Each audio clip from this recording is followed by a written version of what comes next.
Hey, tonight we're diving into a fascinating journey through one of history's darkest yet most transformative periods, the time of the Black Death and what it was like to survive this devastating plague. Before you get comfortable, take a moment to like the video and subscribe, but only if you genuinely enjoy what I do here. And let me know in the comments where you're tuning in from and what time it is for you. It's always fascinating to see who's joining us from around the world. Now dim the lights, maybe turn on a fan for that soft background hum, and let's ease into tonight's journey together. Congratulations, you've just woken up in Europe in the year 1347. The morning air is crisp as you open your eyes, stretching on your straw-filled mattress. You're not in a private bedroom like you might be used to. You're in a one-room cottage with the rest of your family. The walls are made of wattle and daub, a wooden frame filled with a mixture of mud, clay and straw. It's actually quite good at keeping out the cold, though the thatched roof overhead sometimes leaks when heavy rains come. As you rise, your nose fills with familiar scents, the smoky aroma from last night's hearth fire, the earthy smell of the dirt floor beneath your feet, and the distinct tang of unwashed bodies. Bathing isn't something people do very often in medieval times. The good news is nobody really notices because everyone smells pretty much the same. Your belly grumbles with hunger. If you're lucky, there might be some leftover bread from yesterday, though it's likely rock hard by now. You'd soften it in some ale. Yes, even children drink weak ale in these times. It's often safer than water, which can make you terribly sick if it's drawn from a contaminated source. Outside your small cottage, the village is already stirring to life. You hear the distant lowing of cattle, the clucking of chickens, and the calls of your neighbours as they begin their daily work. Most people here are peasants who work the land either as free tenants, who pay rent to the local lord, or as serfs who are bound to the land and must provide labour services. Life has a certain predictable rhythm in your medieval village. The days are measured by the rising and setting of the sun, the weeks by the toll of the church bells calling you to mass, and the years by the turning of the seasons and the cycle of planting and harvesting. It's a hard life, certainly, but it's the only one you've ever known. What you don't know, what nobody in Europe knows yet, is that everything is about to change. A shadow is creeping across the continent, one that will transform society in ways no war or famine ever has. The first whispers reach your village on the lips of a travelling merchant. He brings exotic goods from far-off places, silks from the east, spices from distant lands, but this time he brings something else, stories, terrifying stories of a sickness that has been devastating cities along the trade routes. People are dying by the thousands, he says, struck down by a mysterious illness that brings fever, painful swellings, and almost certain death. Some villagers cross themselves and mutter prayers. Others dismiss the tales as exaggerations. After all, alarming rumours often spread faster than truth. The merchant moves on, and for a while, life continues as normal. But the rumours persist, growing more frequent and more frightening with each passing month. By autumn, the whispers have become shouts of alarm. The sickness has reached the Mediterranean ports of Europe, Messina, Marseille, Venice. They say ships have arrived in harbours filled with nothing but corpses, the sailors having died during their journey. God save us all, your mother murmurs when she hears the news, making the sign of the cross. In your village, people begin to prepare as best they can, though no one really knows what they're preparing for. Some store extra food, others spend more time in church, praying for divine protection. The local healer gathers herbs and remedies, though whether any will be effective against this unknown affliction, no one can say. The first cases reach your region in the cold months of winter. A neighbouring village just half a day's walk away reports several sudden deaths. The victims suffered high fevers, complained of terrible thirst, and developed strange black swellings in their armpits and groins. Few survived more than 3 days after showing symptoms. Your village elders meet to discuss what should be done. Some suggest closing the village to outsiders, while others argue that trade and communication must continue. In the end, life goes on, though with a new undercurrent of fear. Then, one crisp morning, a young man who works at the mill fails to appear for his duties. When someone goes to check on him, they find him burning with fever, his body covered in sweat, his neck swollen with a painful bubo the size of a hen's egg. The plague has arrived in your village. What follows is a time of horror unlike anything you could have imagined. The sickness spreads with frightening speed. One day a person is healthy, the next day feverish, and by the third day, more often than not, they are dead. The black buboes that give the disease its name, the Black Death, are painful beyond description. Some victims cough blood, suggesting the disease has reached their lungs, and these unfortunates rarely last more than a day or two. It's a punishment from God, some say, flogging themselves in penance for their sins. It's bad air, others claim, carrying posies of flowers to ward off the foul miasma they believe causes the disease. It's the Jews poisoning the wells, a few darkly mutter, though your village has no Jewish residents and such accusations make little sense. The truth, which no one in the 14th century could possibly know, is that the Black Death is caused by a bacterium called Yersinia pestis. This tiny organism travels in the gut of fleas, which in turn hitch rides on the backs of rats. These rats, stowaways on ships and constant companions in medieval towns and villages, have unwittingly transported death across continents. When an infected flea bites a human, it regurgitates the bacteria into the wound. The bacteria then multiply rapidly, often causing swelling in the lymph nodes, those painful buboes. If the bacteria reach the lungs, they cause pneumonic plague, which can spread directly from person to person through coughing and breathing. But you don't know any of this. All you know is that people are dying, and no one seems able to stop it. Your village, like thousands of others across Europe, is transformed by the plague. The church bells, which once rang to mark the hours and call people to prayer, now toll constantly for the dead. Eventually, there are too many deaths to announce, and the bells fall silent. The dead are buried quickly, with little ceremony. Gone are the elaborate funeral rites that once marked a person's passing from this world to the next. Now, bodies are collected on carts and taken to mass graves. Some families, devastated by multiple deaths, have no one left to bury their dead, and bodies might lie in homes for days until neighbours or parish officials remove them. Fear changes how people behave toward one another. Those who have healthy family members might bar their doors to visitors, while those with sick relatives often find themselves avoided. Some flee to the countryside, hoping distance will protect them from the disease.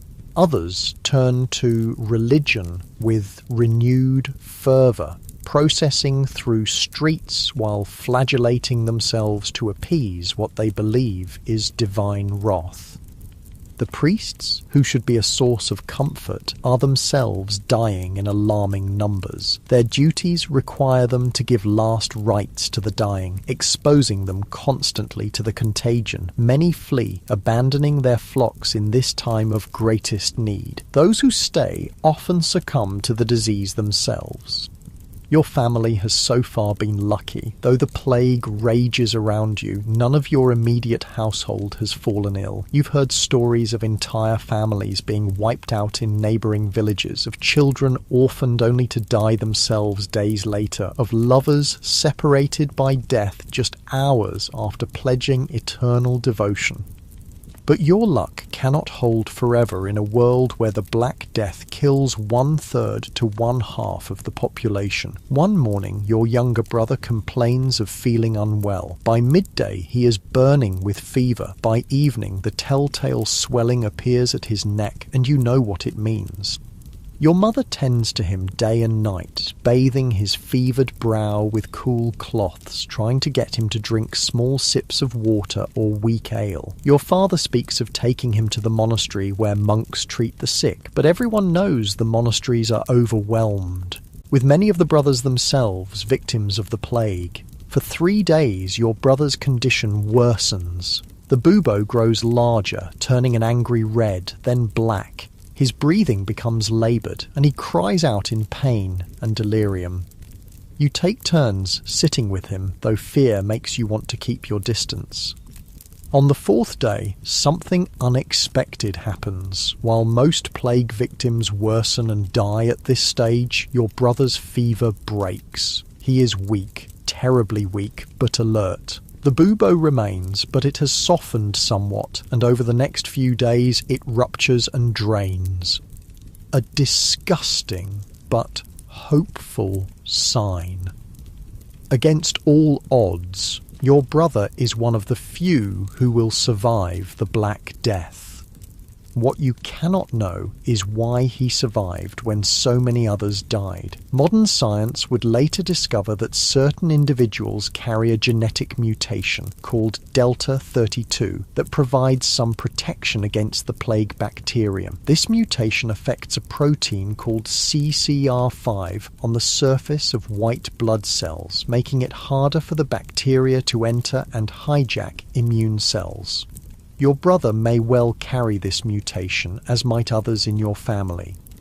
This genetic quirk, a random accident of nature, would give certain families and individuals a fighting chance against the deadliest pandemic in human history. And strangely enough, centuries later, scientists would discover that this same mutation also provides protection against another deadly disease, HIV, the virus that causes AIDS. The Black Death, in selecting for survivors with this genetic trait, would inadvertently help protect some of their descendants from a disease that wouldn't exist for another 600 years.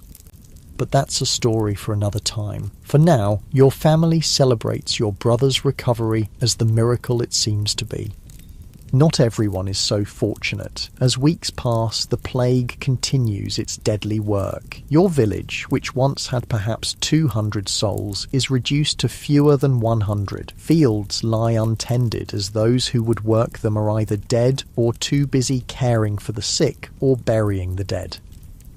The lord of the manor, who lives in a stone house on the hill overlooking the village, has lost his wife and 2 of his children. Even wealth and privilege offer no protection against the Black Death. Strangely, some people seem immune to the plague despite constant exposure. The village gravedigger, an unsavoury character who robs the dead before burying them, handles plague-riddled corpses daily, yet never shows any symptoms. A midwife who tends to the sick when she isn't delivering babies also remains healthy despite her dangerous work. Like your brother, they may carry genetic protection, though medieval people would attribute their survival to divine intervention or perhaps suspicious dealings with dark forces. Food becomes scarce as the harvest is neglected and trade dwindles. The price of basic goods soars, while anything seen as a possible remedy, certain herbs, exotic treatments, religious relics, becomes astronomically expensive if available at all. As winter approaches, the plague begins to recede, not because of any human intervention, but due to the natural cycle of the disease. Fleas are less active in cold weather, and rats tend to stay closer to their nests. For a brief time, there is hope that the worst has passed. But the Black Death is not finished. It retreats only to return with the warming weather of spring, finding new victims among those who survived the first wave. Over the next 4 years, from 1347 to 1351, successive waves of plague will sweep across Europe, killing somewhere between 75 and 200 million people, perhaps half of Europe's entire population. The world that emerges from this catastrophe will be fundamentally changed. The massive population decline will disrupt the feudal system, increase the value of labor, and shift power dynamics between peasants and nobility. Religious authority will be questioned as people wonder why their prayers went unanswered and why so many priests abandoned their duties. Medical knowledge, based largely on ancient texts and superstition, will be challenged by the plague's defiance of traditional treatments. For those who survive, people like your brother, the gravedigger, the midwife, life will never return to what it was before. They are the fortunate ones, though they carry the burden of survival in a world of loss. They will rebuild societies, renegotiate their relationships with authority, and gradually construct a post-plague world that, for better or worse, sets Europe on a path toward modernity. But that is a story for tomorrow night. For now, as you drift towards sleep, imagine yourself as one of those medieval survivors watching the first stars appear in the evening sky above your village. The plague has passed, at least for now. You have lived through humanity's darkest hour. And though you don't yet know it, you stand at the threshold of a new world born from the ashes of the old. The soft sound of your breathing mingles with the night sounds outside. A dog barking in the distance, the rustle of leaves in a gentle breeze. Despite everything, despite unimaginable loss and suffering, life continues. And in that simple fact lies perhaps the most important lesson of the Black Death. Humanity's remarkable capacity to endure, to adapt, and ultimately to carry on. The morning after your brother's miraculous recovery brings a strange mix of emotions. Relief washes over you, certainly, but it's tinged with something unfamiliar, a sense of wondering why your family was spared when so many others weren't. This strange survivor's guilt, this feeling of unworthiness amid widespread suffering, haunts many who live through catastrophes. Your brother is weak but alert, his eyes clear for the first time in days. The drained bubo at his neck has left an ugly scar that will mark him for life, a permanent reminder of his brush with death. But a scar is infinitely preferable to a grave, and your family treats each day of his recovery as the gift it truly is. "Why did I live when so many died?" he asks one evening, his voice still raspy from illness.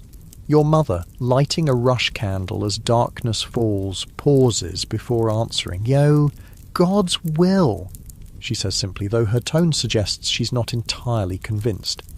The truth, which no one in the 14th century could possibly comprehend, is far more complex. Throughout human history, infectious diseases have acted as powerful forces of natural selection. Those with genetic advantages against specific pathogens survive at higher rates, passing these protective traits to future generations.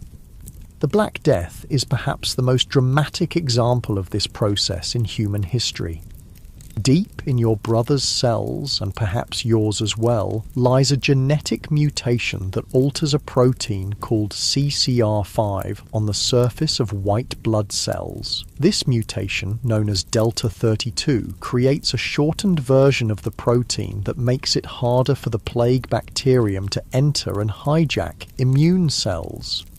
Some people have one copy of this mutation, providing partial protection. A fortunate few have two copies, giving them substantial resistance to the disease. It's a genetic lottery, and your brother happens to hold a winning ticket. But the cost of this evolutionary advantage is measured in millions of lives, those without the protective mutation who succumbed to the Black Death. As your brother regains his strength, venturing outside for the first time since his illness, you notice how dramatically the village has changed. Gardens once meticulously tended now grow wild. Houses stand empty, their owners dead or fled. The rhythmic sounds of daily work, the blacksmith's hammer, the weaver's loom, the miller's wheel, are muted or absent entirely. Yet amid this desolation, signs of resilience emerge. A market day is organised, smaller than before but vibrant with the energy of survivors determined to continue living. Farmers from outlying areas bring what produce they've managed to harvest. A travelling merchant, braver or more foolhardy than most, arrives with salt, spices and news from distant places. The news is the same everywhere. Devastation followed by tentative recovery. No place has been spared, though some have suffered worse than others. Cities with their crowded conditions and poor sanitation have been particularly hard hit. Some small isolated villages high in the mountains or deep in forests have fared better, though few have escaped entirely. In your region, perhaps half the population has perished. In some places, the toll is even higher. The merchant speaks of ghost towns where not a soul remains alive, of monasteries where every monk lies dead in his cell, of noble families wiped out entirely, their grand estates left without heirs. But he also tells of places where life continues with surprising normality, of communities pulling together to care for orphans and widows, of unexpected kindnesses in a time of overwhelming hardship. One story in particular captures your attention. In a village much like yours, a woman named Elizabeth lost her husband and 6 children to the plague within a single week. She dragged each of their bodies to a hillside behind their home and buried them herself, one by one. Yet somehow, despite this intimate contact with the disease, Elizabeth never became ill. Like your brother and the village gravedigger, she appeared to possess some natural immunity, that same genetic protection that modern science would one day identify. They say she's a witch, the merchant confides, lowering his voice though there's no one nearby to overhear. How else could she touch the dead and live? Some wanted to drown her in the pond, but most were just grateful to have someone willing to bury their dead. Such rumours are common in these desperate times. Those who survive against the odds, particularly if they're women living alone or people with unusual habits or appearances, often find themselves suspected of dark dealings. Fear and superstition flourish alongside the plague, sometimes claiming victims of their own. Your father, who has been listening to the merchant's tales, shakes his head. No witchcraft in survival, he says firmly. Some are simply stronger against the sickness, like my son. He places a proud hand on your brother's shoulder. The merchant nods agreeably, always careful not to contradict a potential customer. True enough, in every village there are those the plague cannot touch. God's chosen, perhaps.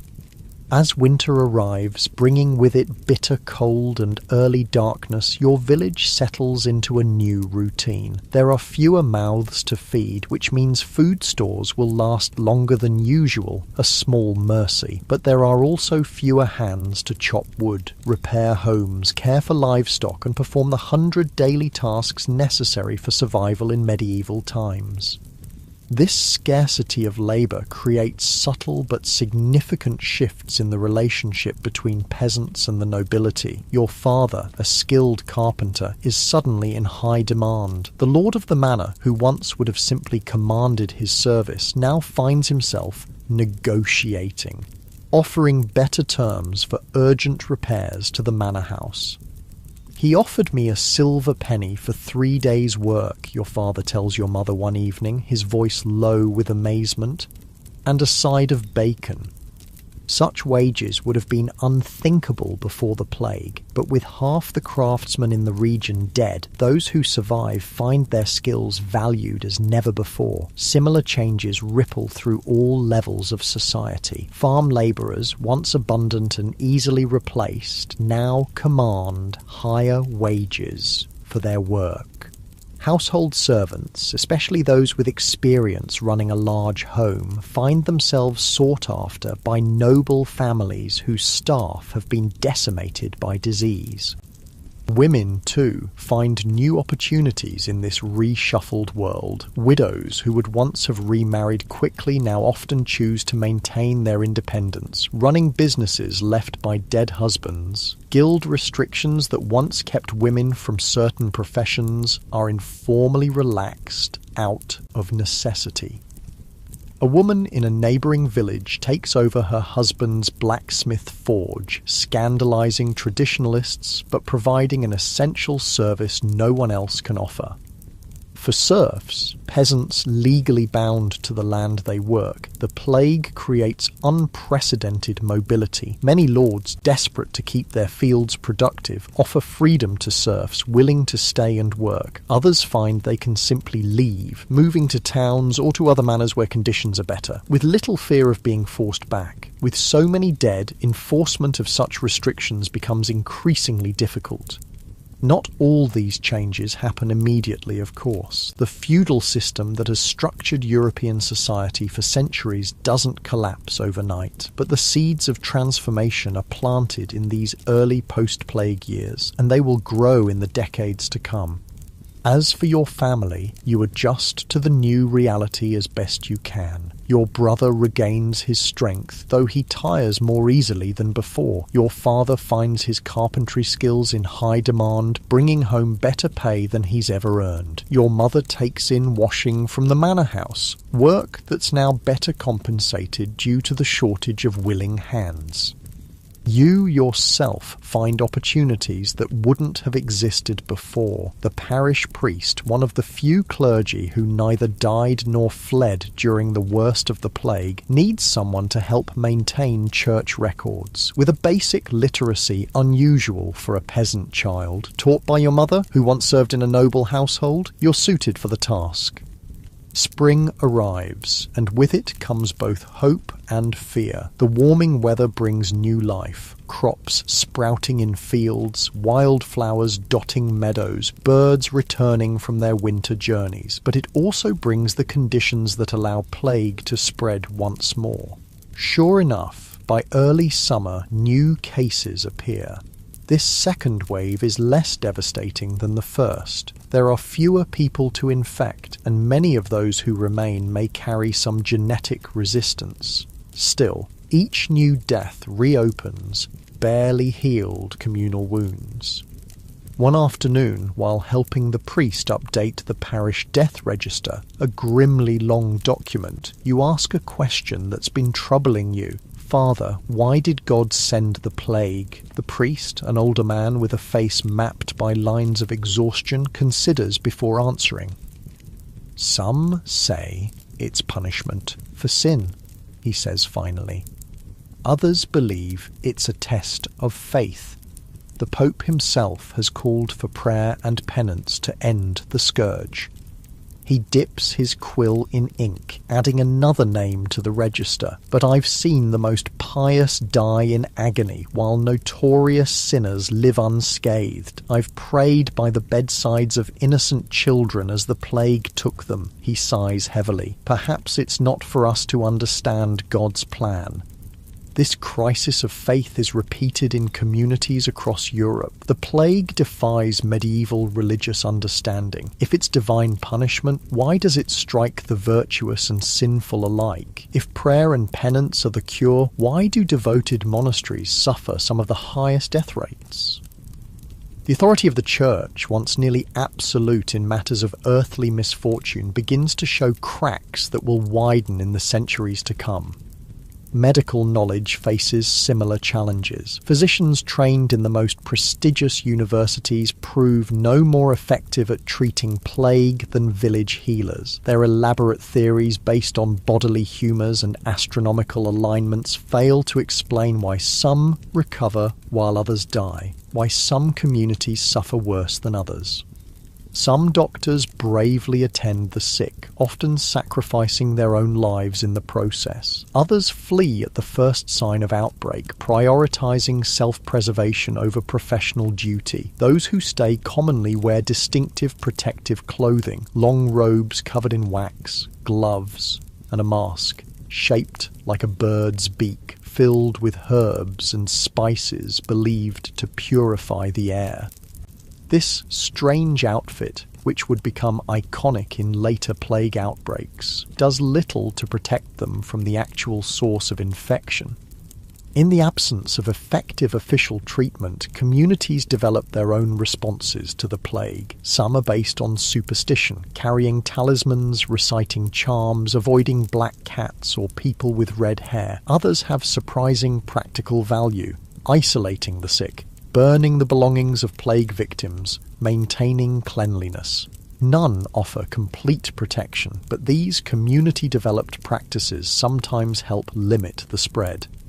Your village adopts several such measures. Houses where plague has struck are marked with white crosses on the doors. Visitors from outside the village must wait 3 days in a designated hut before entering to ensure they show no signs of disease. The dead are buried quickly, with minimal ceremony, their possessions burned. These precautions help, but they can't stop the plague entirely. By midsummer, your village has lost a dozen more people to the second wave, a serious blow to a community already diminished by the first outbreak. One victim is the lord of the manor himself, a man in his 50s who had survived the first wave only to succumb to the second. His death creates ripples of consequence throughout the local social hierarchy. His son, barely 20 and newly returned from university in Paris, inherits the manor and its lands. This new lord, young and influenced by novel ideas from his education, takes a different approach to managing the estate than his father did. Recognizing the scarcity of labor and the changing dynamics of power, he offers better terms to tenant farmers. Serfs who agree to stay and work the manor lands are granted their freedom and more favorable rents. Those with specialized skills, your father among them, receive privileges once reserved for those of higher social rank. Not all nobles adapt so readily to the new reality. In neighbouring manors, some lords attempt to enforce old restrictions more harshly, forbidding peasants from leaving, punishing those who demand higher wages, using force to maintain the old order. These efforts rarely succeed for long. Peasants simply leave, seeking better conditions elsewhere. With land abundant and workers scarce, they find no shortage of opportunities. The plague's second wave finally recedes with the coming of autumn. Your village has survived diminished but intact. Of the original 200 residents, perhaps 90 remain. Fields have been consolidated, with the most fertile land prioritized for cultivation. Houses stand empty, their timbers and thatch gradually scavenged for other uses. Yet life has a remarkable capacity to normalize even after catastrophe. Children play in the village square again. The rhythms of agricultural life, planting, tending, harvesting, continue, adapted to the reduced workforce. Weddings take place, babies are born, commerce resumes. One clear autumn day, a surprising visitor arrives in the village, a mason who had left years before to seek work in the cities. He had built a good life in Florence, he tells anyone who will listen, working on the magnificent cathedral there. But when the plague struck, it devastated the city worse than any rural area. I watched half of Florence die, he says, his eyes haunted by memories. The rich fled to their country estates, but the poor had nowhere to go. Bodies piled in the streets faster than they could be buried. I survived, God knows how. After the worst passed, work on the cathedral halted. With so many dead, priorities shifted to essential rebuilding. The mason, finding himself without steady employment, decided to return to his birthplace. His story is not unique. Throughout Europe, the plague causes a temporary reversal of the centuries-long trend of urbanization. Cities, with their crowded conditions, are perfect breeding grounds for disease. Many who survive flee to the countryside, seeking safety in open spaces and smaller communities. This urban exodus brings unexpected benefits to rural villages like yours. People return with new skills, new ideas, and new perspectives gained from their time in cities. They bring tales of different ways of living, of technological innovations, of political systems unlike the feudal structure of rural areas. The Mason, for instance, describes how Florence was governed not by a hereditary noble, but by elected officials from the merchant class. He speaks of mechanical clocks that divide the day into precise hours, of water management systems that bring clean water into the city, of banking practices that allow trade across vast distances. These ideas find fertile ground in communities already questioning traditional authorities and practices. The plague has created cracks in the medieval worldview, and through these cracks, new possibilities emerge. For you and your family, life continues in this altered landscape. Your brother, fully recovered though scarred by his encounter with plague, apprentices to the returned mason, learning the skilled craft that will provide him a secure future in a world where such skills are increasingly valued. Your father's carpentry keeps the family comfortable, his services now commanding wages that would have been unimaginable before the plague. Your mother no longer takes in washing, instead focusing on an herb garden that produces remedies in high demand since the plague depleted the ranks of traditional healers. You continue assisting the priest with parish records, your literacy and quick mind making you valuable in a community where such skills are rare. In the old world, your peasant birth would have limited your prospects regardless of your abilities. In the post-plague world, with its fluid social boundaries and desperate need for talent wherever it can be found, opportunities expand before you. One evening, as your family sits around the hearth sharing a meal more abundant than any you might have hoped for in the pre-plague years, your father voices what many are thinking.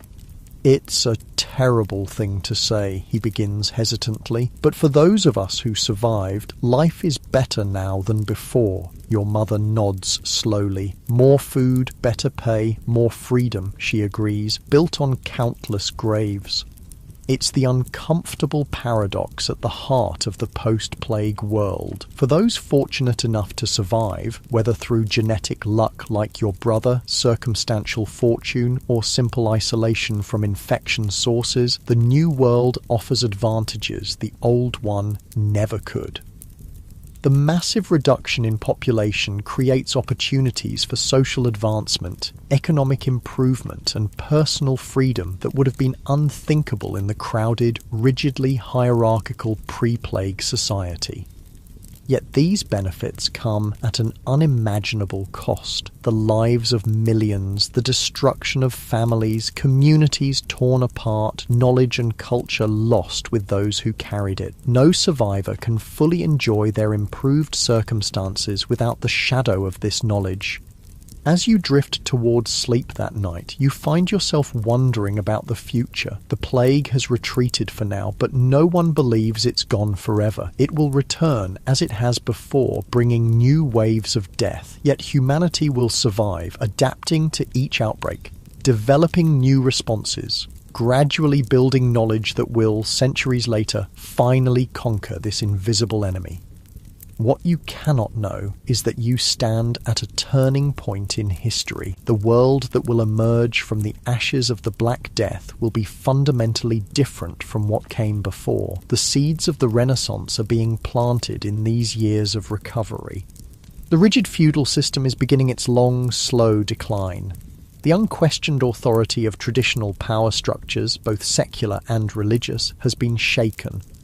And on a biological level, the plague has reshaped the human species itself, selecting for genetic traits that will influence health and disease resistance for generations to come. Your brother's survival, far from being merely personal good fortune, represents an evolutionary chapter in humanity's endless dance with the microscopic organisms that both sustain and threaten us.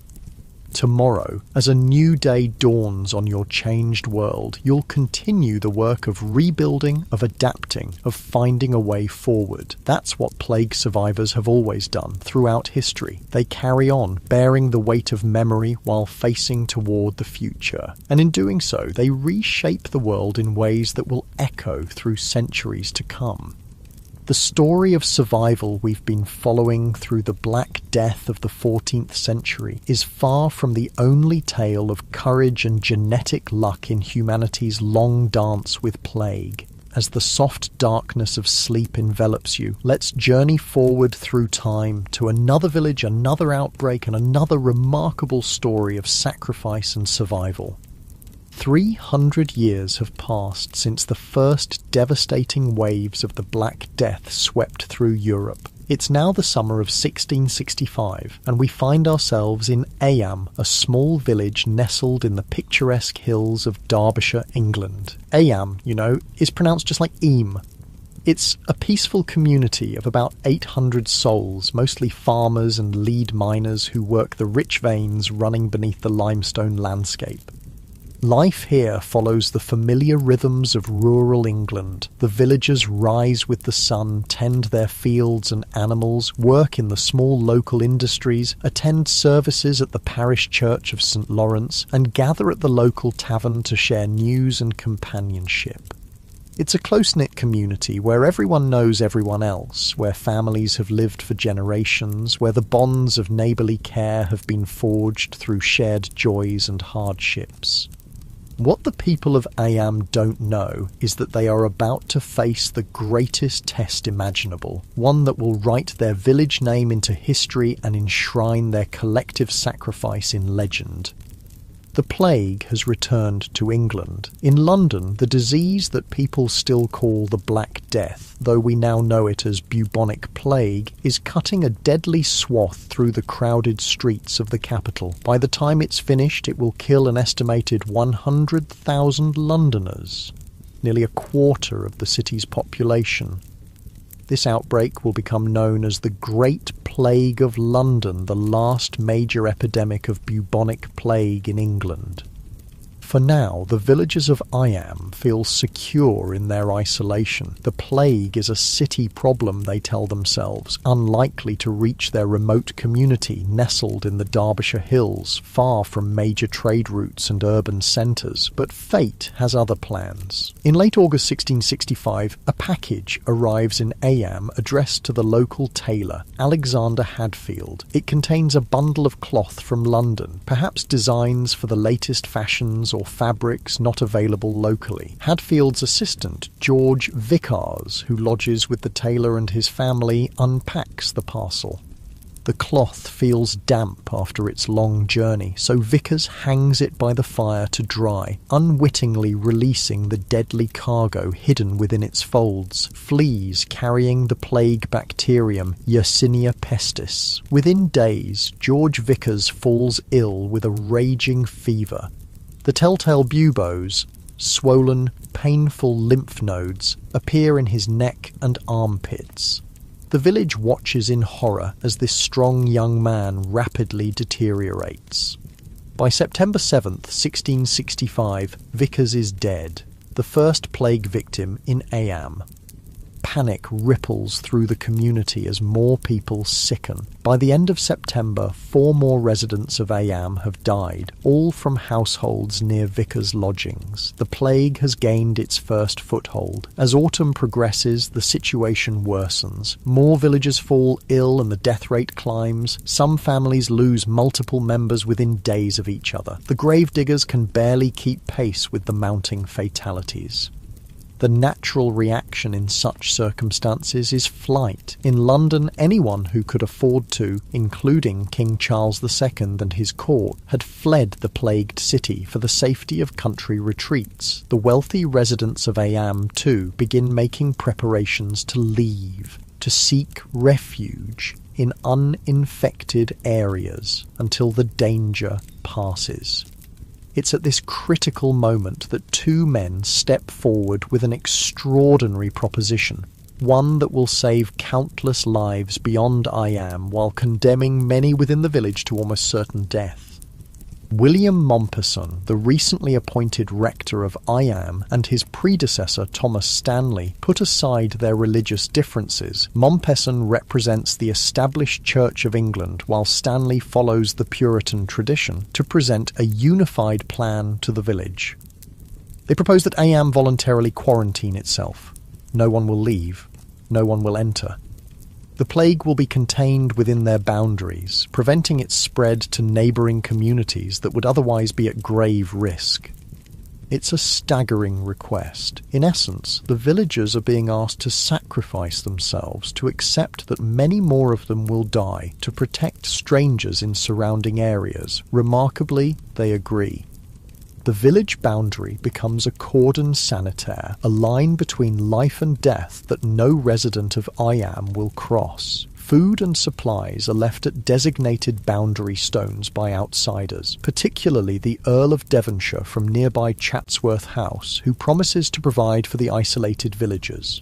Money to pay for these provisions is placed in vinegar-filled holes in the rocks, as it's believed vinegar will disinfect the coins. What follows is one of the most poignant and heroic episodes in the long history of humanity's battle with infectious disease. Summer turns to autumn, autumn to winter, and winter to spring. Through it all, the plague continues its deadly work within the confines of Ayam. Entire families are wiped out. Children are orphaned only to die themselves days later. Houses stand empty, their occupants buried hastily in gardens and fields, since the churchyard quickly becomes full. Within this tragedy, individual stories emerge that illuminate the extraordinary nature of human courage, suffering, and survival. Elizabeth Hancock, a farmer's wife living at Riley Farm on the edge of the village, endures a loss almost beyond comprehension. In the space of just 8 days in August 1666, the plague claims her husband and 6 children. With no one to help her, neighbours fear approaching the infected household. Elizabeth single-handedly drags each body to a field near their home and buries them herself. The remarkable aspect of Elizabeth's story is not just her unimaginable fortitude in the face of such devastating personal loss. It's the fact that despite handling the plague-riddled bodies of her entire family, she never contracts the disease herself. Like the survivors we met in our earlier tale, Elizabeth likely carries the CCR5 Delta 32 genetic mutation that offers protection against the plague bacterium. The Riley graves, as they come to be known, stand to this day as a testament to one woman's suffering and endurance. Another extraordinary tale is that of Marshall Howe, Ayam's unofficial gravedigger. As the death toll mounts, Howe takes on the grim task of burial, not out of noble sacrifice, but for more mercenary reasons. He takes the opportunity to loot the homes of the dead before disposing of their bodies. Despite this unsavoury behaviour, Howe's story contains an element of medical mystery. He handles dozens, perhaps hundreds of infected corpses. He enters plague-ridden houses that others avoid at all costs. By all logic, he should be among the first to die. Yet Marshall Howe survives the entire outbreak without ever showing symptoms of the disease. Modern science again suggests a likely explanation: the protective genetic mutation that prevents the plague bacterium from gaining entry to his cells. What Howe attributes to luck or divine protection is actually the result of a tiny alteration in his DNA, one that gives him an edge in humanity's evolutionary battle against the microscopic enemy. Then there's the heartbreaking story of Emmett Siddall and Roland Torre, young lovers separated by the village quarantine. Emmett lives within Ayam, while Roland is from a neighbouring village outside the cordon. As the quarantine takes effect, they find themselves suddenly and indefinitely separated. Unwilling to completely lose contact, they arrange to meet at a safe distance across Cucklet Delph, a natural ravine that marks part of the village boundary. There, standing far apart to avoid any risk of transmitting infection, they can at least see each other and exchange words of comfort and devotion. These brief, distant meetings sustain them through the early months of the quarantine, but as spring turns to summer in 1666, and the plague reaches its peak intensity in Ayam, Emmett stops coming to their meeting place. Roland continues to appear day after day, calling her name, receiving no answer. Only after the quarantine finally ends does Roland learn the truth. Emmett died in April, one of many young victims claimed by the plague. Their love story, cut short by disease but marked by faithful devotion, remains one of Ayam's most enduring legends. Perhaps strangest of all is the tale of Margaret Blackwell, who fell gravely ill with plague symptoms and was left for dead by her brother Francis. In her fevered state, Margaret staggered to the kitchen, desperately thirsty. Mistaking a container of bacon fat for milk, she drank deeply of the greasy liquid. To everyone's astonishment, Margaret recovered. For centuries, villagers would tell the story of how bacon fat cured the plague. The truth is likely more complex. Margaret probably carried the genetic resistance we've discussed and would have recovered regardless of her unusual beverage choice. But the legend persisted, a reminder of how desperately people searched for any treatment that might save them from the plague's deadly grip. Through it all, the village's religious leaders provide what comfort they can. William Mompesson, who proposed the quarantine alongside Thomas Stanley, pays a terrible personal price for his courageous stand. His wife Catherine contracts the plague while helping care for sick villagers and dies in her husband's arms in August 1666 at the height of the outbreak. Mompesson describes himself afterward as a dying man, though he survives physically. In a letter to his children who had been sent away before the quarantine, he writes, "The condition of this place is very sad. I entreat you to fly this place. I am not in a condition to receive comfort from you. I am so weak I can write no more." Yet despite his grief, he continues to minister to his suffering congregation until the end. Church services move outdoors to Cucklet Delph, where fresh air is believed to reduce the risk of contagion. Villagers stand far apart from one another as they pray, an early form of what we now call social distancing. Even in the darkest hours, when death seems to lurk in every shadow, the community maintains its spiritual practices, finding solace in familiar rituals, even as the world collapses around them. Not everyone behaves nobly, of course. There are instances of looting, of neighbours refusing to help one another, of panic overriding compassion. One villager, Mary Cooper, attempts to break the quarantine, fleeing toward the safety of Sheffield before being caught and returned to Iam. But these lapses are exceptions. The overwhelming story of Iam is one of extraordinary collective sacrifice for the greater good. By the time the plague runs its course in November 1666, it has raged through Iam for 14 months. Of the approximately 800 villagers present when the outbreak began, only about 340 remain alive. Entire family lines are extinguished. The village's social fabric is torn apart, with gaps that will take generations to mend.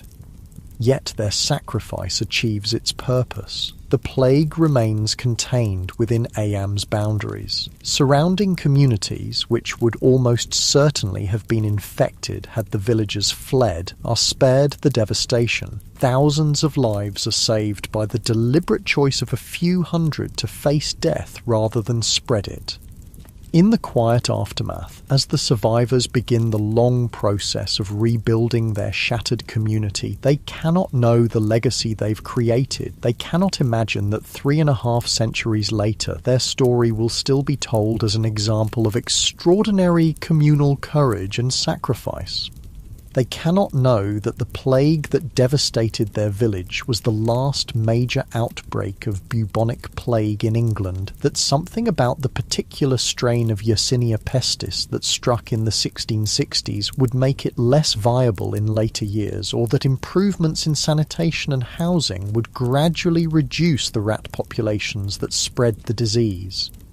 They cannot know that scientists of the future will take a deep interest in their descendants, discovering unusually high rates of the CCR5 Delta 32 mutation among people whose family lines trace back to Iam survivors, stronger evidence of how infectious disease shapes human evolution through natural selection. And they certainly cannot know that their example will resonate with special poignancy in the early 21st century, when a global pandemic once again forces communities worldwide to make difficult choices about isolation, quarantine, and collective sacrifice for the common good. All they know is that they have survived an ordeal almost beyond comprehension. They have watched neighbours, friends and family die by the dozens. They have maintained their self-imposed isolation through summer heat and winter cold, through fear and grief and unimaginable loss. And now, as the plague finally releases its grip on their village, they must find a way to continue living. The survivors of Ayam face practical challenges immediately. Fields have gone untended, businesses have collapsed, housing lies in disrepair. With so many dead, traditional family structures have been shattered. Orphaned children need homes, widows and widowers must decide whether to remarry. Property ownership becomes complicated when entire families have been wiped out.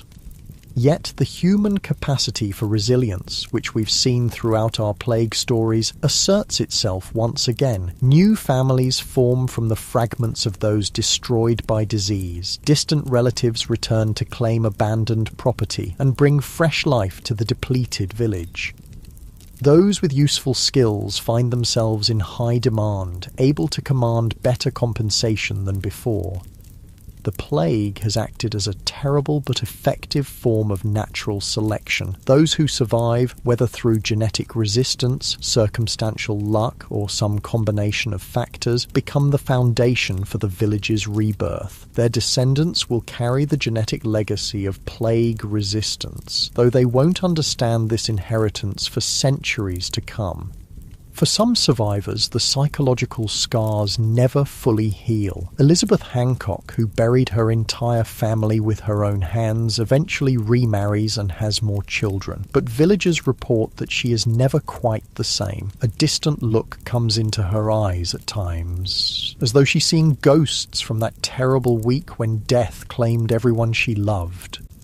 Marshall Howe, the unscrupulous gravedigger who survived against all odds, finds himself somewhat ostracised despite his apparent immunity. The villagers remember his looting of the dead, and while his services were necessary during the crisis, peace brings a reckoning with his behaviour. William Mompesson, broken by grief at the loss of his beloved wife, leaves Ayam in 1669 to take up a position elsewhere. He eventually remarries and lives to the age of 71, but his letters reveal that he never forgets the horror of those plague months or the sacrifice of his Catherine. As for the village itself, Ayam gradually recovers its population, though some family names disappear forever from its records. The quarantine becomes part of local lore, a story passed down through generations with pride as well as sorrow. In the 19th century, as Victorian England develops a keen interest in noteworthy historical episodes, Ayam's story is rediscovered and popularised. The Plague Village, as it becomes known, begins to draw visitors curious about its tragic past. The Riley graves, the boundary stones and other physical remnants of the quarantine become informal monuments. By the 21st century, Ayam is a well-established stop on heritage tourism routes through Derbyshire. The village museum tells the story of the plague and quarantine. The parish church displays artefacts and commemorations. A Plague Sunday service has been held annually since 1866, marking the community's sacrifice. But Ayam is not merely a historical curiosity. It remains a living community where descendants of plague survivors still make their homes. Some carry the same surnames as those who lived through the 1665-66 outbreak, the Hancocks, the Siddles, the Blackwells, and some, genetic testing has revealed, still carry the CCR5 Delta 32 mutation that may have saved their ancestors from the plague. The story of Ayam reminds us that history is not simply a collection of dates and events to be memorised. It's the lived experience of real people facing extraordinary circumstances, people whose choices, sacrifices and survival shape the world we inhabit today. As the soft darkness of sleep envelops you more deeply, carry with you the image of Ayam village as it is today, peaceful, picturesque, with its stone cottages and flower gardens, giving little hint of the tragedy that once unfolded there. Yet in the memorial plaques, in the preserved boundary stones, in the carefully tended Riley graves on the hillside, the past remains present. The villagers who chose to isolate themselves, knowing many would die as a result, could not have imagined how long their story would endure or how meaningful it would remain to future generations. They acted out of immediate concern for their neighbours in surrounding communities, not for historical legacy. And perhaps that's what makes their sacrifice so powerful. It was made without expectation of recognition or reward, simply because it was the right thing to do. In a world that often seems to prioritize individual benefit over collective welfare, Ayam stands as a reminder that human beings are capable of extraordinary selflessness when circumstances demand it. Tomorrow night, we'll explore how the world changed in the aftermath of these plague outbreaks, how societies rebuilt, how power structures shifted, and how the biological legacy of plague resistance continues to influence human health, even in our modern age. But for now, let the courage of Ayam's villagers accompany you into dreams, a quiet testament to humanity's capacity for sacrifice, survival, and ultimately, hope. Let's journey back now to the aftermath of the 14th century Black Death. While Ayam's story from the 1660s shows us the courage of a single village, the great pandemic of the 1300s transformed entire societies. As we drift deeper into this historical dreamscape, let's explore how surviving such catastrophe reshaped the medieval world. Imagine yourself once more in that small village we visited earlier, but now it's 1352. The initial waves of plague have finally subsided, leaving a transformed landscape both physically and socially. As you walk through the village that was once home to 200 souls, you count perhaps 90 people remaining. Empty cottages stand like hollow-eyed skulls along the lane, their thatched roofs beginning to collapse without maintenance, their gardens overgrown with weeds. Yet amid this desolation, subtle signs of change are appearing, changes that will eventually alter the very foundations of medieval society. In the fields surrounding the village, the transformation is immediately visible. Before the plague, every available piece of land was cultivated, even marginal soils that yielded poor harvests.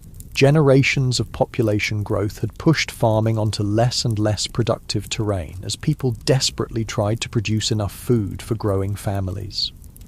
Now, with so many dead, land is suddenly abundant. Survivors abandon the least fertile fields entirely, focusing their labour on the best soils. This simple shift dramatically improves crop yields per person. Where once a peasant family might have struggled to produce enough to feed themselves after paying taxes and tithes, now they often harvest a surplus.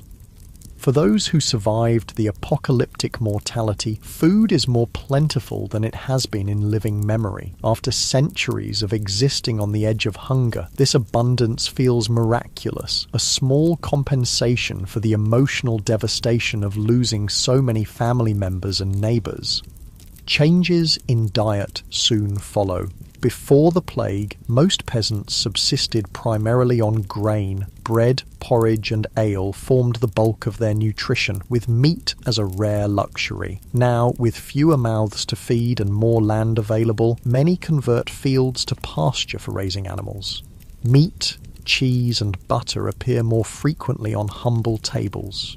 The average height of the population, which had been declining due to poor nutrition, begins to increase again as diets improve. But the most profound changes come in the relationship between workers and landowners. The massive population loss, roughly half of Europe's people, creates an acute labour shortage. Fields still need ploughing, crops need harvesting, cloth needs weaving, buildings need repairs. Yet there are simply not enough hands to do all the necessary work. For surviving peasants and artisans, this new reality brings unprecedented leverage. Consider the case of Thomas Fletcher, a ploughman in your village. Before the plague, he worked the fields 6 days a week in exchange for a small plot of land to farm for himself and his family. If he complained or failed to provide the required labour service, dozens of other hungry peasants stood ready to take his place. Now, with half the village's workers dead, the local manor's steward approaches Thomas with an extraordinary offer: a larger plot of land, a reduction in labour service from 6 days to 3, and the freedom to work for wages on other manors if he wishes. The steward makes this offer not out of generosity, but necessity. Without Thomas's skilled ploughing, fields will lie fallow, and everyone, including the lord of the manor, will suffer.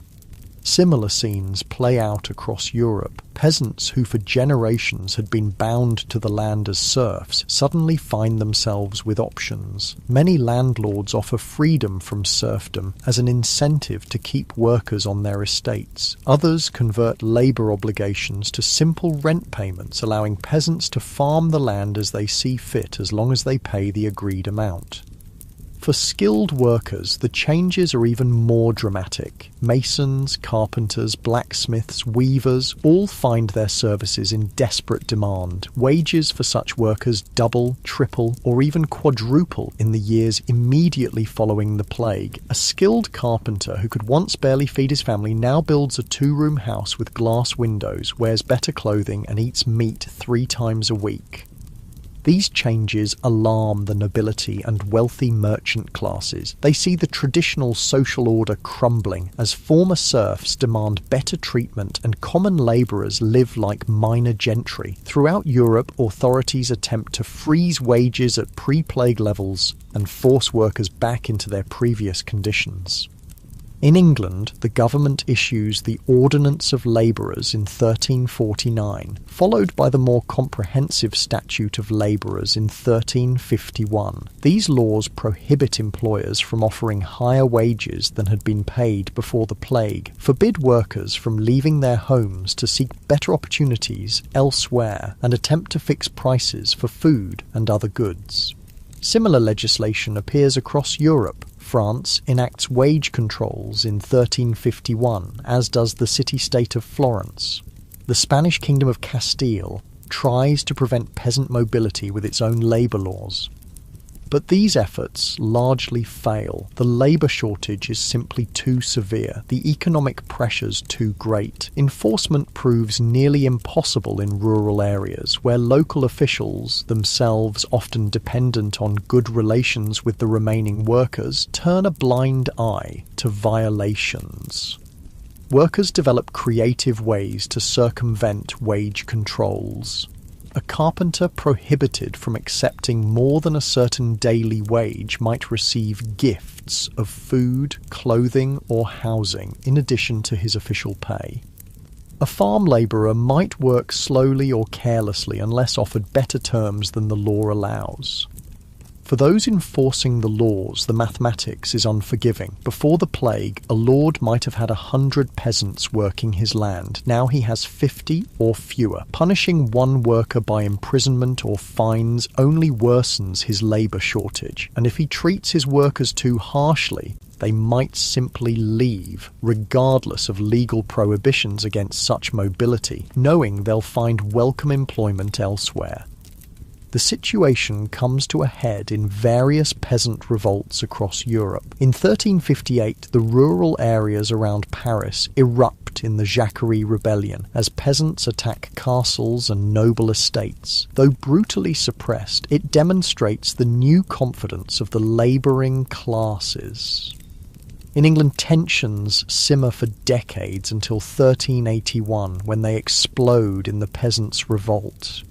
Led by Wat Tyler, Jack Straw, and a radical priest named John Ball, tens of thousands of commoners march on London, demanding an end to serfdom, the abolition of the hated poll tax, and greater social equality.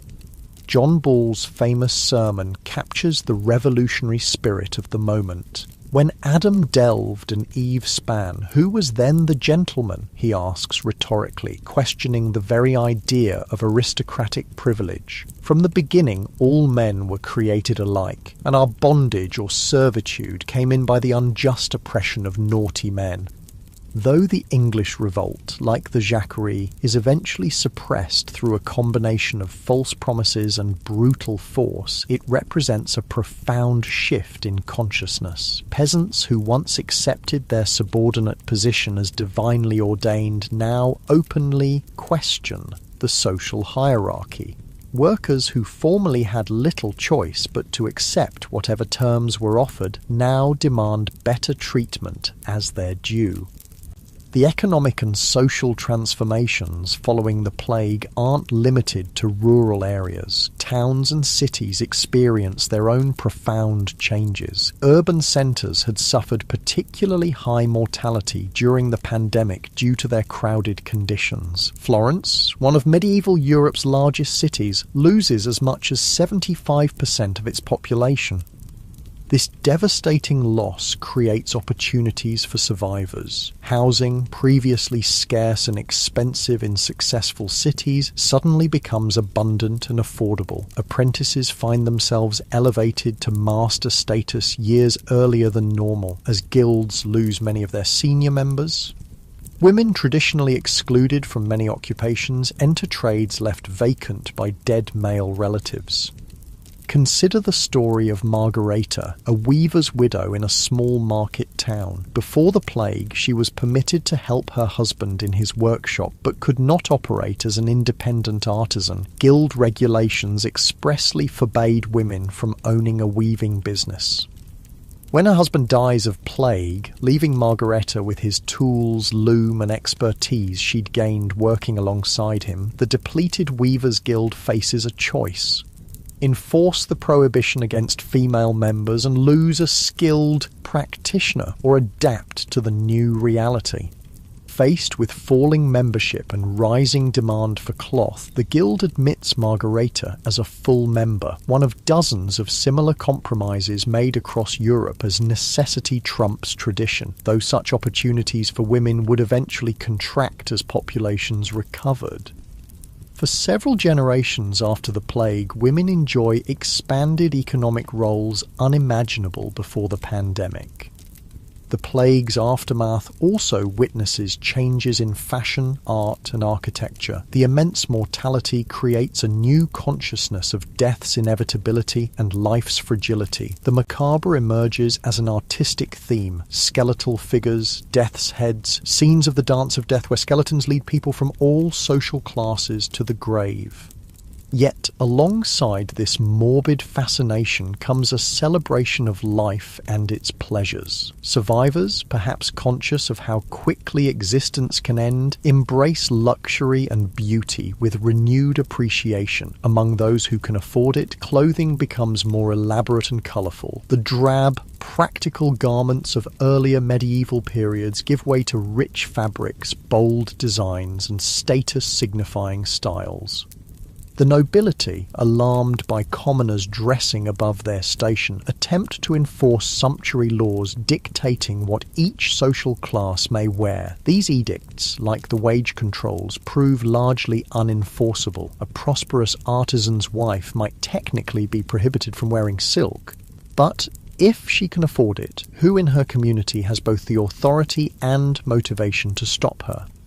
Religious attitudes undergo their own transformation. The church, which had dominated medieval intellectual and spiritual life, faces a crisis of authority. Many priests and monks fled their posts during the plague, abandoning their flocks when spiritual comfort was most needed.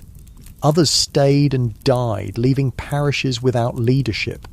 Monasteries, with their communal living arrangements, suffered particularly high mortality rates, wiping out centuries of accumulated knowledge and tradition. More fundamentally, the plague raises uncomfortable theological questions. If the disaster is divine punishment, as many church authorities claim, why do the virtuous and sinful die alike? Why do devout monks perish while seemingly impious lay people survive? If prayer and penance are the remedies, why do outbreaks often hit monasteries hardest of all?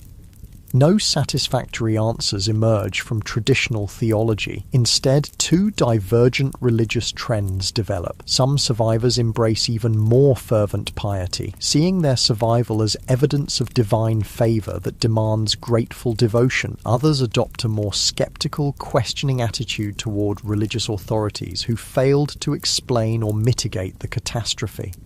This questioning spirit, combined with the economic changes that give ordinary people more resources and leisure time, creates fertile ground for the intellectual flowering that will eventually become the Renaissance. When fewer hands must produce society's necessities, more minds can turn to art, philosophy, science, and literature.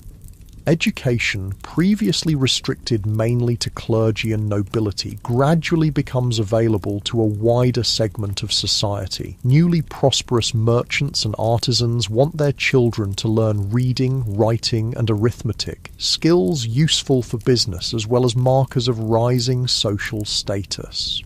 Small schools appear in towns and even larger villages, teaching practical knowledge alongside traditional religious instruction. The plague's demographic shock also accelerates technological innovation. With labour scarce and expensive, techniques that save human effort become increasingly valuable. Watermills, long used for grinding grain, are adapted for new purposes, powering bellows for blast furnaces, driving hammers for metalworking, fulling cloth. Printing technology, which will eventually revolutionize the spread of knowledge through Europe, receives early impetus from the post-plague labor shortage. Handwritten manuscripts, each requiring months of a skilled scribe's time, become prohibitively expensive when such workers can command premium wages. The economic pressure to find mechanical alternatives helps drive the development of movable type printing in the mid-15th century. Perhaps most profoundly, the plague experience shakes medieval Europe's acceptance of unchanging tradition. When half the population dies in a few short years, when social hierarchies crumble and rebuild in new forms, when previously unquestioned authorities fail to provide protection or explanation, the idea that the world must remain as it has always been loses its power. After the Black Death, more people can imagine alternatives to existing arrangements, different ways of organizing work, distributing resources, structuring authority. Most of these alternatives are never realized, and many that are implemented prove temporary. But the psychological barrier against change itself weakens, creating space for the innovations in thought, technology, art, and social organization that will eventually transform medieval Europe into the early modern world.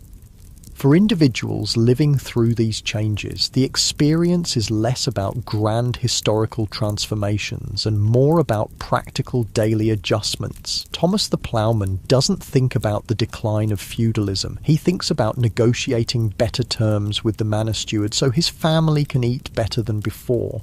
Margareta the Weaver doesn't consider herself part of a gender revolution. She's simply using her skills to support herself after losing her husband. Yet these individual adaptations, multiplied across millions of survivors throughout Europe, collectively reshape society. Like water gradually wearing away stone, the countless small decisions made by ordinary people in extraordinary circumstances erode and eventually transform the seemingly solid structures of medieval life.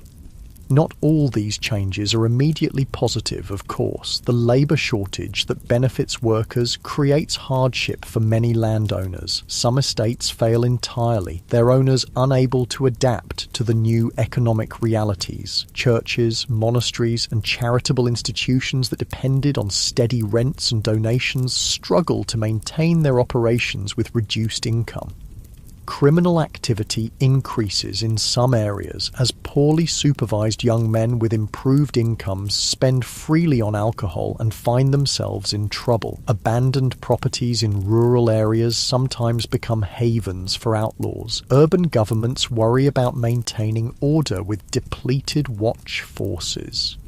For several decades after the initial plague outbreak, recurring smaller epidemics continue to hit European communities, preventing population recovery and reinforcing the economic and social changes the first pandemic initiated. Not until the late 15th century does Europe's population begin sustained growth again, and it takes until the 17th century to reach pre-plague levels in many regions.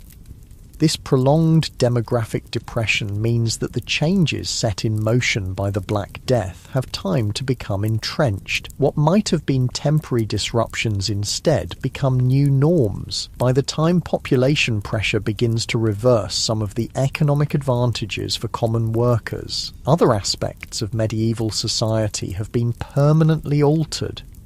For the peasant family we've followed through our story, the decades after the plague bring gradual improvement. Your brother, who miraculously survived his bout with the disease, eventually takes over a neighbouring farm left vacant by a family with no survivors. What would have been impossible before the plague, a peasant accumulating a significant land holding, becomes achievable in the depopulated countryside.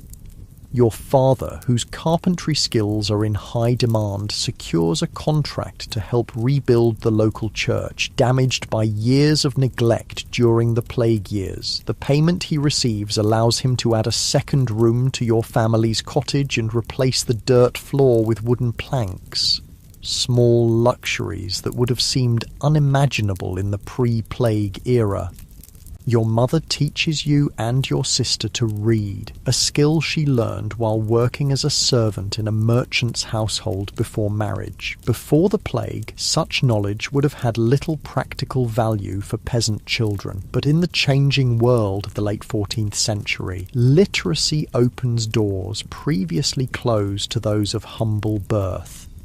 One autumn evening, as your family gathers around the hearth after the day's work, your father speaks words that would have been unthinkable a generation earlier. "Perhaps you could be a clerk," he says to you, nodding thoughtfully. "The abbey is seeking someone who can read and write to help with their records. The pay would be good, and the work is not hard on the body." Your brother laughs, not unkindly. "A clerk? From our family? What would grandfather say to that?" The idea of a peasant's child entering such work would indeed have seemed absurd to earlier generations, for whom rigid social boundaries appeared as natural and immovable as the stars. But as you fall asleep that night, the possibility settles in your mind not as an outlandish dream, but as a genuine opportunity. This, perhaps, is the most significant legacy of the Black Death, not just the immediate changes in wages, working conditions, and social structures, but the expansion of what ordinary people can imagine for themselves and their children.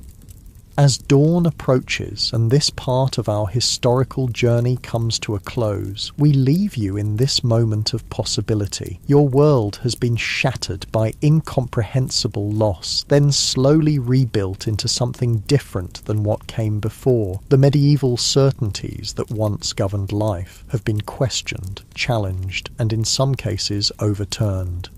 What you cannot know as a survivor living through these changes is that you stand at a pivotal moment in Western history. The adaptations, innovations, and reconsiderations forced by the plague will eventually contribute to the Renaissance, the Reformation, and ultimately the emergence of the modern world. But that is a story for our final night together, when we'll explore how the long shadow of the Black Death extends across centuries, influencing art, science, medicine, and society in ways that continue to shape our world today.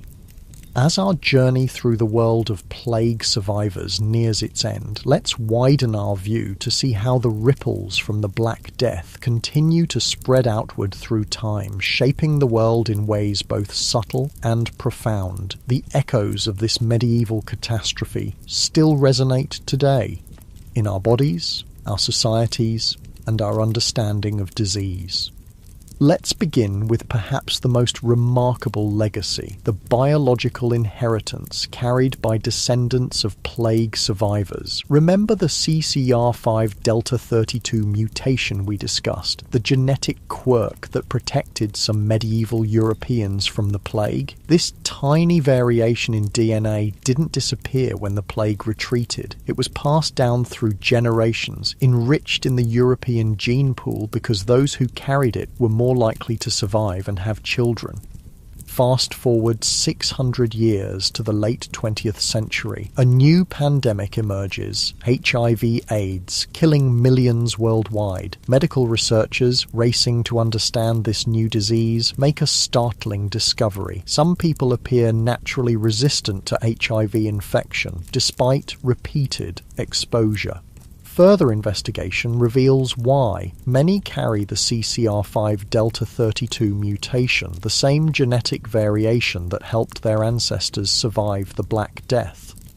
The connection becomes clear when scientists understand how both diseases operate. Both the plague bacterium and HIV use the CCR5 protein as a gateway into human cells. The Delta 32 mutation alters this protein, effectively barricading the door that these pathogens try to enter. A genetic adaptation selected by one deadly disease in the 14th century unexpectedly provides protection against an entirely different threat in the 20th. This discovery led to the development of new HIV drugs that block the CCR5 receptor, mimicking what the mutation does naturally. In a very real sense, medieval plague survivors have helped save lives in our modern age, their genetic legacy providing a crucial clue in fighting a disease they could never have imagined. But the biological impact of the plague extends beyond this single mutation. The Black Death acted as an intense force of natural selection, potentially influencing other aspects of the immune system in Europeans. Today's population descends disproportionately from the survivors, those whose bodies, for various genetic reasons, could better withstand the onslaught of Yersinia pestis. Some scientists theorize that certain autoimmune diseases more common in European populations, conditions where the immune system attacks the body's own tissues, might be an unintended consequence of this selection. Our ancestors survived the plague because their immune responses were particularly vigorous. That same heightened reactivity, however, may predispose their descendants to conditions like rheumatoid arthritis or multiple sclerosis, where the immune system becomes overactive. These biological connections between past and present remind us that pandemics don't merely kill and then vanish from history. They reshape the genetic makeup of the surviving population, creating changes that persist for centuries or even millennia after the immediate crisis passes. The Black Death's social and economic transformations proved equally long-lasting. Though the immediate aftermath, the labour shortages, wage increases and social mobility we explored last night, and eventually faded as Europe's population recovered, certain fundamental changes became permanent. Consider the institution of serfdom, which had bound peasants to the land for generations before the plague. In Western Europe, this system never fully recovered from the disruption caused by the Black Death, though landlords attempted to reimpose old restrictions. The demographic reality worked against them. Land remained relatively abundant and labour scarce for centuries, giving workers leverage that gradually eroded feudal obligations. By the end of the Middle Ages, serfdom had largely disappeared from England, France and the Low Countries, replaced by various rental arrangements that allowed much greater personal freedom. Peasants still worked the land, but increasingly as tenants who paid rent rather than as serfs, bound by hereditary obligations of labour and subservience. Eastern Europe followed a different path. There, the nobility succeeded in reimposing and even strengthening serfdom after the plague, creating what historians call the second serfdom that would persist into the 19th century. This divergence between Western and Eastern European social systems one moving toward greater freedom for common people, the other toward more rigid control, would profoundly influence these regions' subsequent development. The Black Death also accelerated fundamental changes in religious life. The Catholic Church, which had dominated medieval intellectual and spiritual life, faced challenges to its authority in the plague's aftermath. Questions about why prayers went unanswered, why religious processions failed to stop the disease, and why devout monks died alongside sinners created cracks in the edifice of unquestioning faith. These cracks would widen in later centuries. The Protestant Reformation of the 16th century, with its challenge to Catholic authority and emphasis on individual interpretation of Scripture, found fertile ground in a population already predisposed to question religious orthodoxy. While the Reformation had many causes, historians see echoes of plague-era disillusionment in the willingness of millions to break with centuries of tradition. Even art and literature were transformed by the Black Death experience. Medieval artwork often focused on religious themes, depicting biblical stories, saints' lives, and divine figures. After the plague, new motifs appear, the Dance of Death showing skeletons leading people from all social classes to the grave, reminders of mortality in still life paintings, a greater focus on the human experience rather than purely divine matters. This shift toward humanism, attention to human experience, emotion, and achievement, would blossom in the Renaissance. Along with reclaimed classical knowledge from Greek and Roman sources, this human-centered perspective would fundamentally alter how Europeans understood themselves and their world. The plague's impact extended even to language. Our modern English vocabulary still carries echoes of the Black Death experience. We speak of quarantine, a word derived from the Italian quarantina giorni, or 40 days, the length of time ships were required to remain isolated in Venetian harbours during plague outbreaks. We describe someone as having a deadline, originally a line drawn around a prison beyond which guards could shoot escaping prisoners, but similar to the boundaries drawn around quarantined plague areas. Even seemingly innocuous childhood rhymes may carry plague memories. Ring around the rosy, pocket full of posies, ashes, ashes, we all fall down has been interpreted by some as a reference to plague symptoms, the rosy rash, attempted remedies, sweet-smelling posies, carried to ward off disease, and outcome, ashes from cremation, falling down in death. Though scholars debate this interpretation, it suggests how deeply plague imagery may be embedded in cultural memory. The Black Death also transformed humanity's relationship with disease itself. Before the plague, illness was generally seen as either divine punishment or the result of imbalanced bodily humours, with little concept of contagion as we understand it today. The plague's obvious pattern of spread, moving along trade routes, passing from person to person in close contact, made it impossible to ignore the contagious nature of at least some diseases. Communities developed practical responses that, while not based on germ theory, which would not emerge until the 19th century, nonetheless incorporated effective public health measures. Ships were quarantined, infected households isolated, plague victims and their belongings often burned. Cities appointed public health boards with extraordinary powers during outbreaks, establishing principles of epidemic management that would influence public health practices for centuries. These pragmatic approaches, developed through bitter experience rather than scientific understanding, saved countless lives in subsequent plague outbreaks. By the time the last major European plague epidemic struck Marseille in 1720, authorities had learned to implement cordons sanitaires, strict quarantines, and careful monitoring that successfully limited the outbreak largely to that city and surrounding areas. Such measures came too late for the millions who perished in the initial pandemic, of course, but the knowledge gained from the Black Death experience helped mitigate later outbreaks of plague and informed responses to other epidemic diseases. When cholera struck Europe in the 19th century, public health officials drew on plague management traditions to contain its spread, imperfectly at first, but with increasing effectiveness as scientific understanding improved. The plague's legacy extends even to modern pandemic management. Many of the approaches employed during recent COVID-19 outbreaks, quarantines, travel restrictions, contact tracing, isolation of the infected, have roots in methods developed centuries ago in response to the Black Death. Even the tension between economic impacts and public health measures echoes medieval debates about whether to close city gates and markets during plague outbreaks.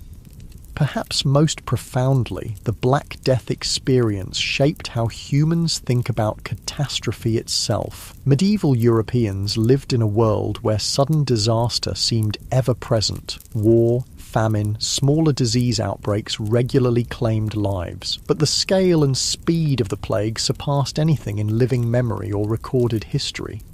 This encounter with near-apocalyptic mortality forced a kind of collective psychological adjustment. Communities that survived learned they could endure previously unimaginable loss and still continue. Individuals discovered reserves of resilience they might never have known they possessed. Societies developed institutional memory and adaptive practices for future crises.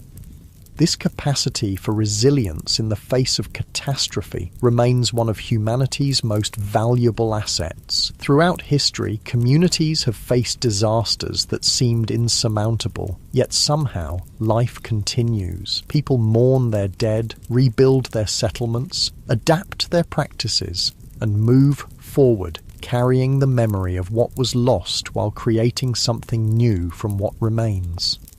We see this pattern repeated after every major catastrophe, from the volcanic eruption that buried Pompeii to the earthquake that devastated Lisbon in 1755, from the 1918 influenza pandemic to more recent natural disasters and disease outbreaks. The Black Death, as perhaps the most extreme example of such calamity in recorded history, demonstrated the remarkable human capacity to endure, adapt, and ultimately continue.